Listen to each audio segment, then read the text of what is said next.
Isang mapagpalang araw po sa inyong lahat. Ako po si Brian Isi Mendoza at ito po ang aking daily devotion ngayong araw, October 10, 2024.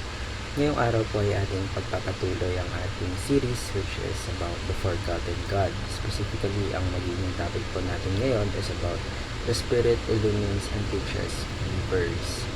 Now, ang talata po natin ay manggagaling sa 1 Corinthians chapter 2 verses 10 to 12. Sabi po rito, to these things God has revealed to us through the Spirit. For the Spirit searches everything, even the depths of God. For who knows a person's thoughts except the spirit of that person, which is in him, so also no one comprehends the thoughts of God except the Spirit of God. Now we have received not the spirit of the world, but the Spirit who is from God, that we might understand the things freely given us by God. Sa Tagalog po, ngunit ito'y inihayag na ng Diyos sa atin sa pamamagitan ng Espiritu. Sinasaliksik ng Espiritu ang lahat ng mga bagay, maging ang mga pinakamalalim na bagay na may kinalaman sa Diyos. Walang nakakaalam sa iniisip ng isang tao maliban sa kanyang sariling Espiritu. Gayun din naman, walang nakakaalam sa mga iniisip ng Diyos maliban sa Espiritu ng Diyos.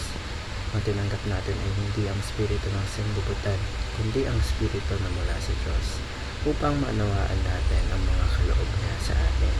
Kaya naman po para sa ating mga katuruan, po, the Spirit knows the depths of God. Ang Espiritu ng Diyos po ang siyang nakakaunawa sa lahat ng mga bagay na patungkol sa Diyos. Ang tanging nakakaunawa lang po sa Diyos ay ang Espiritu Santo, at dahil sa kabutihan ng Diyos, nananahan sa atin ang Espiritu Santo kapag ito ay ating tinanggap. Yun naman po, para sa point number 2, the Spirit reveals the thoughts of God. Dahil nananahan na sa atin ang Espiritu Santo nung tinanggap natin, ito, nare-reveal ng banal na Espiritu ang thoughts or ang nasa isip ng Diyos, ang kagustuhan ng Diyos. Dahil sa Espiritu Santo, nalalaman natin ang mga dapat nating gawin.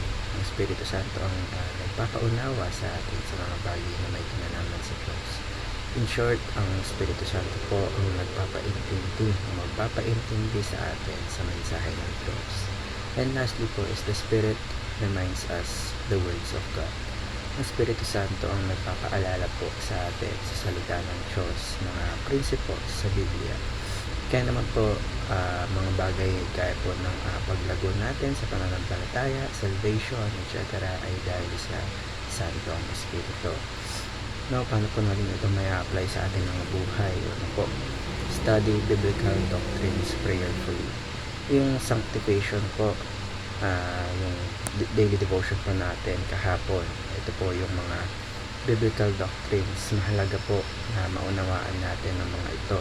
Kaya naman po, huwag nating hayaan na kapag nag-aaral po tayo ng salita ng Diyos, binabasa lang, dapat nag-crave talaga tayo, dapat uhaw talaga tayo sa pagkatuto sa mga doktrina sa Biblia.